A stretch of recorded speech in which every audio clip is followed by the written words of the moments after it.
നമസ്തേ. ചിറക്കാക്കോട് എളങ്ങള്ളൂർ മനയിൽ 7 ദിവസമായി നടന്നു വന്നിരുന്ന അഗ്നിധ്യാനം സോമയാഗം സമാപിച്ചു. യാഗശാല അഗ്നിക്ക് സമർപ്പിച്ചതോടെയാണ് ചടങ്ങുകൾ പൂർത്തിയായത്. അഗ്നി പോയ യാഗശാല ജീവനില്ലാത്ത ശരീരമാകുന്നു എന്ന സങ്കല്പത്തിലാണ് യാഗശാലയ്ക്ക് വൈകിട്ട് തീ കൊടുത്തത്.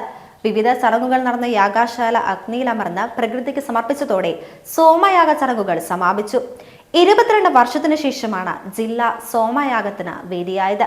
ആയിരക്കണക്കിന് ഭക്തർ സമാപന ദിവസത്തെ സമർപ്പണത്തിനും സാക്ഷ്യം വഹിച്ചു. സോമയാഗം പൂർത്തിയായതോടെ യജമാനൻ ആരൂർ വാസുദേവൻ അടിത്തിരിപ്പാട് സോമയാജിപ്പാടായി. സോമയാഗത്തിന്റെ ആദ്യ ദിനം ദീക്ഷ സ്വീകരിച്ച യജമാനൻ ഇരുമുഷ്ടികളും ചുരുട്ടിയിരുന്നു. അവസാന ദിനം അവിഷ്ടരി ചടങ്ങ് പൂർത്തിയായതോടെയാണ് മുഷ്ടി നിവർത്തിയത്.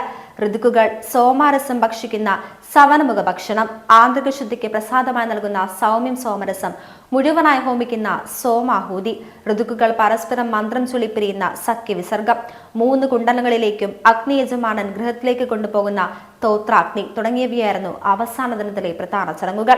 കഴിഞ്ഞ മാസം 28-നാണ് അഗ്നിധ്യാന ചടങ്ങുകൾ ആരംഭിച്ചത്. ചടങ്ങിന്റെ യജമാനൻ വെള്ളാംപറമ്പ് മിഥുൻ അട്ടിത്തിരിപ്പാടായിരുന്നു. യാഗാവസാനം പ്രത്യാഗമനം എന്ന ക്രിയയിലൂടെ അഗ്നിയെ അരണിയിലേക്ക് ആവാഹിച്ച് ജീവിതകാലം മുഴുവൻ കെടാതെ സൂക്ഷിക്കേണ്ടതുണ്ട്.